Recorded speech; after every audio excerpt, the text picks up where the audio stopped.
you hear those things, it doesn't matter if it's a commercial we're playing or not. It's a conversation. Misinformation and disinformation must end. It doesn't matter whose axe is God. Misinformation and disinformation must end, because that is the profession. So when the government launches misinformation and disinformation, spends our taxpayers' money, organizes press conferences, organizes seminars, and creates the impression that journalists are the ones who are misinforming and disinforming the public. And then they go ahead to have adverts just to seek re-election and misinform and disinform the public. You must then ask yourself a question, whether you must take the government serious or not. You must ask that question. It's a very simple question to ask. If their opponents are doing it, ask them the same questions. If they themselves are not leading by examples, ask them the question. Now, take me back to 1963. The impression has been created so far by the proponents of the government and government communicators. Put a newspaper cutting up there. That secondary education, free education of any sort, was first introduced by this government. And my job as a journalist, right? My job as a journalist is to first of all say that this cannot be correct. Because our job is to inform, is to educate, is to entertain, and as KKD says, to elevate. Here is 13th of January 1963 Ghanaian Times press cutting. It says secondary education is free. This was said in Parliament at the time. And this free education, secondary education, was highlighted. But if you read the story, it talks about primary, secondary, middle school, all the way to the university. In fact, around this time, and I've spoken to some people who are gone past the age of 80, almost 90, some 70, and they say around the time, they used to, those of them at the universities, they used to get allowances in their pockets. Medical students used to get what they called 50 millions. And then other students used to get 33 millions. That's what they called it then. And this whole free education thing was at a time when our president of the day was in school. And he got some of the allowances and got some of the free education and got free accommodation. They were not paying for hostel fees. They got free accommodation. They had access to electric stove. They had access to free food, breakfast, lunch, supper with snacks. They had access to 3-course dinner every Wednesday. Children who were in the primary schools had access to free bus rides. So when the impression now is being created as if what we have now, and I've said it's a good policy. If you go back to the 70s, Nkrumah was not in power in the 70s, but if you go back to the 70s and 80s, some have also said that there was some free education and they had allowances, and the allowances came on time. Auntie Adole told me that. So when the impression is created that the current free education that we have is the first and the foremost and the novel free thing in terms of education that we have had in the country, it is my job as a journalist to tell you that I have looked through the details, I've looked through the history, and the history says that what you are saying is wrong. You are misinforming and disinforming the public. Stop it. And then you decide that, oh, he's not credible, we cannot work with him, blah, blah, blah. That's none of my spiritual business. The people have to be told what is the truth. The people have to be given what are the facts. The people have to be given the details. The details are that what we have now is good. And somebody says, oh, but free education did not start then. It started now. Did you enjoy free education? I didn't enjoy free education because somebody didn't think that we needed it at the time. I went to school during the Kufuor and the Rawlings era. Somebody thought that, well, that's fine. It's okay. Right? Somebody thought that way. I went in the latter part of the Rawlings era getting into it. So I went to school around that time. That's fine. Somebody thought that way. Somebody too is thinking, let's bring back the free education. That's good. But let's not create the impression that this is the first time ever that Ghana is having anything called free education. It is a false claim. It is wrong. And we must not support falsehood because the children watch TV. The children listen to radio. The children watch the adverts. The children are learning. And most of the Gen Zs, apologies to them, would not go through the stress I went through to go and look for this document. And this document, if I had not introduced it onto the internet, would not have been on the internet. Would they have gone to the public archives to go and look for it? They wouldn't have gone there to look for it. They wouldn't have spent time to go looking for it. How many Gen Zs will waste their time, so to speak, to go and look for it? They wouldn't spend their time to go and look for it. So why would anybody then deliberately create the impression that free education and we any kani ayedeba? And yet kani 1963 maybe we ordered that 1963. So what are we talking about? Take me to a Brig Girls, please. Let's go to a Brig Girls, please. Let's see the bill from a Brig Girls. And a parent sent it to me. So I shared it. Now, there is a portion of a Facebook post, right? A Facebook post by Mr. Gabi Asare Chudako asking a question. Please put it up for me. A Facebook post by Mr. Gabi Asare Chudako asking a question. Please put that up for me. A Facebook post. And he's asking us about, and he's tasking journalists. Then in 2014, he was tasking journalists to go and ask about the price of a bag of cement. So this was 8 July 2014, and we're doing throwback. He says, last month, I bought cement in Ghana for 25 Ghana cedis per bag. This month, it is selling at 35 Ghana cedis. Can our journalists find out why? Last month, which was in June 2014, I bought cement in Ghana for 25 Ghana cedis per bag. This month, it is selling at 35 Ghana cedis. Can our journalists find out why? This was him. And under it, you find Mr. Yofi Grant and many others. Yofi Grant of the GIPC now, and many others who were excited about what had been posted. They were laughing. Now, I found out, as has been instructed by my senior, I found out that the cost of production for cement is the reason cement prices have jumped from 25 Ghana cedis per bag to 35 Ghana cedis per bag. In fact, then, now it is over 100 Ghana cedis per bag. I found out that the exchange rate, the cedi to dollar relationship, where you're buying the dollar for almost 17 cedis, is the problem.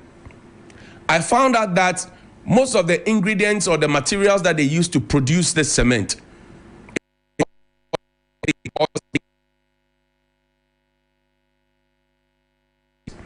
and that's why the prices have gone up. I found out that the cost of electricity, the cost of water is the reason cement prices have gone out. I found out that the cost of transportation, because they produce it at Tema, and they had to take it to my beloved Bogu in near Tamale, right, where I am a sub-chief. The transportation cost, which includes wear and tear of the truck, which includes fuel, which includes all of those things, will cost. And we know how much fuel costs. So all these things contribute to how much a bag of cement now is selling. Now, in 2014, it was selling at 25 Ghana cedis, and then in a space of a 1 month, moved to 35 Ghana cedis. That's not so cool. What is the price of cement as we speak now? What is the price of cement as we speak now? Can anybody now boldly come out and put out a Facebook post and ask the same question? What is the price of cement now as we speak? And I remember the last time that cement manufacturers and the builders wanted to have a conversation. In fact, the cement manufacturers went in there. Mr. Katie Hammond, who's the Minister for Trade and Industry, he sacked the industry people and he said the traders should be in the room because he had previously met them. He sacked them. I recorded the video and showed the video here. And then he went to Parliament to make a law to price control.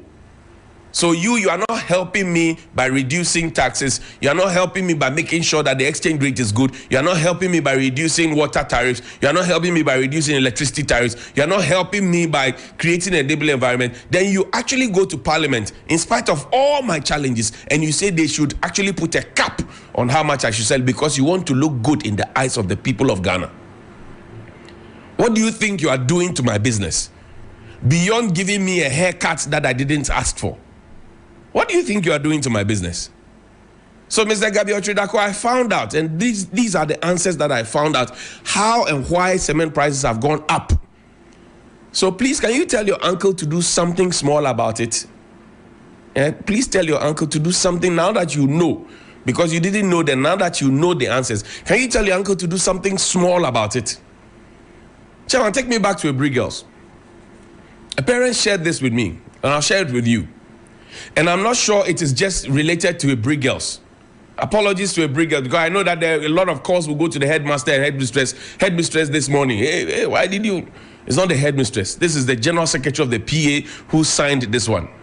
Now it says below are the approved amount of contributions for 2025 academic year. Details. Form 2. Food support 400 Ghana cedis for 2 semesters. PA dues 400 Ghana cedis for 2 semesters. Right? Then OE 250 Ghana cedis. Form 3. PA dues for both semesters 400 Ghana cedis. Right? And then food support 400 Ghana cedis. And then OE 400 Ghana cedis. Details of the Form 1 dues will be communicated in due course. Thank you. So the Form 1 dues are yet to be decided, but the food support remains the same throughout the period. Now you ask yourself the question, from whence cometh the impression then that everything is free and you don't pay a dime? We have not finished talking about the children being fed expired rice. And we have not even finished exploring what other things they could have been fed, which is also expired. Flour, sugar. We have not finished talking about that. Because we're only fortunate to have seen that rice was rebagged and renamed. If the thing is good, why do you rebag it and rename it? Change it from its original name? It's a question. The place where the rice was rebagged, was it licensed for rebagging to happen there? So what if some infection had happened? And these are going to be fed to children who we expect to grow to become patriotic. It is there. This is it. I had to cover the numbers because I know how we are in this country. We will target the people, we'll call them and deal with them. That's all we have. Now, we have received some new trains in the country. Beautiful, white, nice train. Some are calling it a tram, because it's not that big. We have a nice, beautiful train. And we want to applaud the government for it. You remember the last time we had one, an accident, we're still waiting. What happened to the insurance? Do we know? Because usually when they tell you that we're investigating something, you wait for the investigation, it doesn't come. And you remember that the yellow truck with the police emblem, carrying something that looked like a galamsey equipment around the Obuasi area, Katie Amon's area. The police said they are investigating. Have you heard anything? I don't know, because Dampari has blocked all avenues for us to be able to call the police. They now speak to us through press releases and tweets and Facebook posts.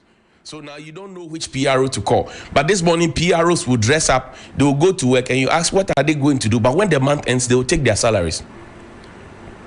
So we have centralized all the communication, and we have introduced our own form of censorship under IGP Dampari. And we are trying to make sure that the police tell us what they want us to hear, not what we can prove to know. That is the situation. That's the simplest way I can. And that happens usually in dictatorships. But we are in a democracy. And everybody is watching for our IGP to do that, because he wants to promote his police TV.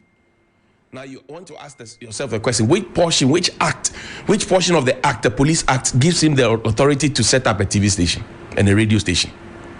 When you have plurality of media, In fact, here at Media General, we are the only ones on record to have given the Ghana Police Service a full hour for many years. You and the police. Remember, Bridget Otu, you and the police. We are the only ones on record to have done that.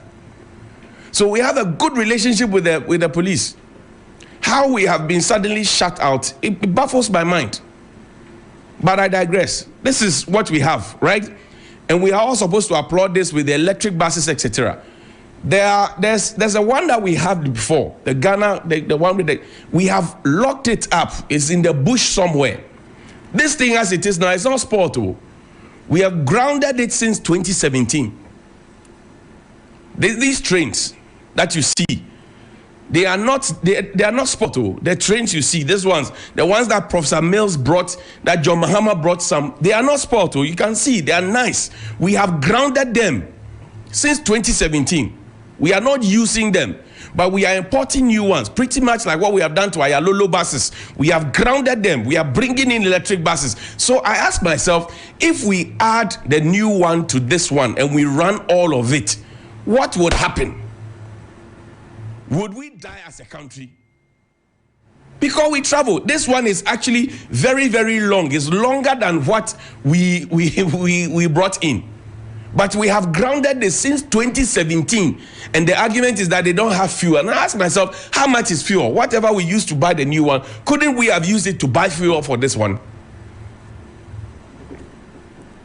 Couldn't we have used it? Look, we spent $2 million of our money saying that we were going to get SkyTrain. We didn't bring the SkyTrain. We chopped the money free. We no bore. Then now the one that is already in operation, we ground it. And then we leave it there. And then we go and buy another one, come and do ceremony for it. Then we ground Ayalolo buses. Then we go and buy electric buses and we bring it and we do ceremony for it. Then we ground something else. Then we go and bring something else. So what is wrong with that? Is it principalities and powers that are worrying us or what? What is our own problem? Look, the president promised us that we'll run a train line from Paga to Takrady or Takrady to Paga. In fact, he repeated that promise in 2021. There's a press cut there. He repeated that in 2021. He said we're going to run from Takrady to Paga. We're going to have a real line from Takrady to Paga, when he was telling us about moving away from the gorgeous Bekan economy. From Takrady to Paga. He told us that. We don't have that Takrady to Paga line. And the train that we have, which we could have used, we have left it. And then we have brought another one. I'm saying that if we had added what we had brought in to this one, would it change our name as Ghana? Why do we waste the taxpayers' money like that and expect that the taxpayers should just shut up and keep quiet? Why? Why do we do this to ourselves? Why? No, I want somebody to explain to me, why do we do it? John Peter Mewu, can you explain this to us? Mr. Jogate, you were Minister of Railway before John Peter Mewu. Can you explain to us?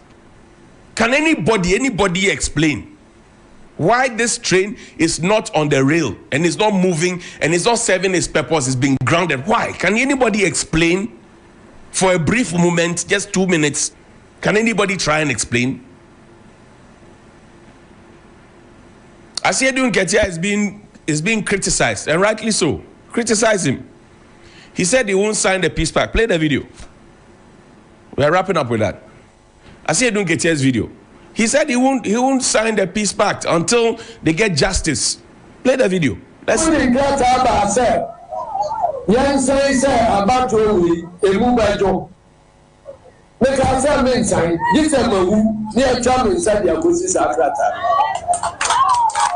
Yeah, Tuaba. Remember, Jimmy Grove needs teacher ni Onyari Mokuno.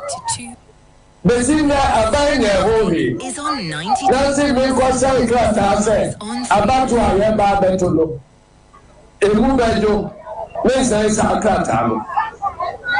Emuti Abai Pasa Mesa is Akratano. Okori Nipa Oku Sabrantier. We hadn't found no family quite so. Now, so my who said, Craft every one may sign the Masai. Well, dear, so be Kura, the Akuna, Tabaka said, and family. Well, dear, near me, dear, what are the Kumilipa? Osi yasa kwa babi, mensa ikrata, wasa kunkum bika wa mensa. Nano ya. So that is Johnson Asedun Ketia. But you see, what he's saying now is not new. What he's saying now has been said before as we prepare to whether we want to go and sign the peace pact or not. And Apostle Abraham Lamte has said that if we all understand what peace is, why do we need to go and sign a peace pact? He asked that question. Play Mr. Samuel Oku's video for me. Which comes on the 1st of December.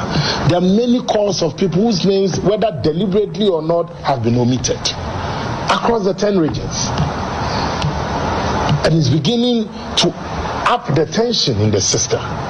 The Christian Council of Ghana should not sit down and only be interested in people signing peace accord when those held and gifted with the responsibility to ensure a free, fair, transparent elections are derelict on their duties. Peace accords on paper on itself cannot provide us with a transparent election. What is sad for us in the MPP youth wing is what has been lost in the narrative. There's this whole peace industry in Ghana. Peace industry.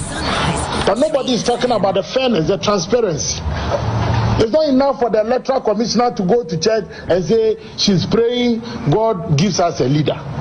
When some of the posture and utterances of the EC seems to suggest that they have a favorite in the election.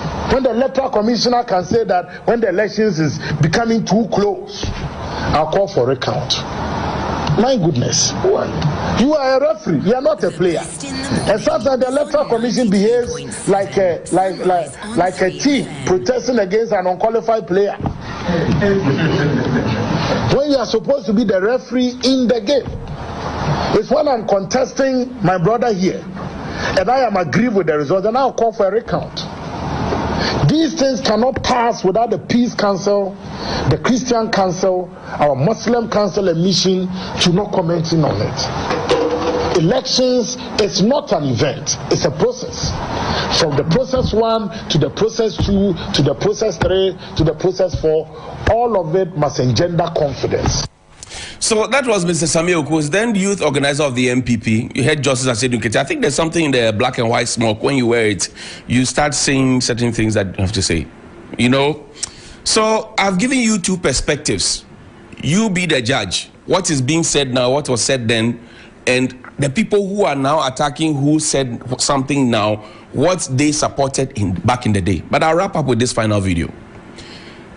President J. Kufuor is very respected. I remember that when he had just left office, a journalist went to me and asked him a question about how much time was enough for a government to be able to deliver the public good. And he says, 4 years is not enough. But if a government is left to have 8 years, they will have no excuse not to have given the solutions.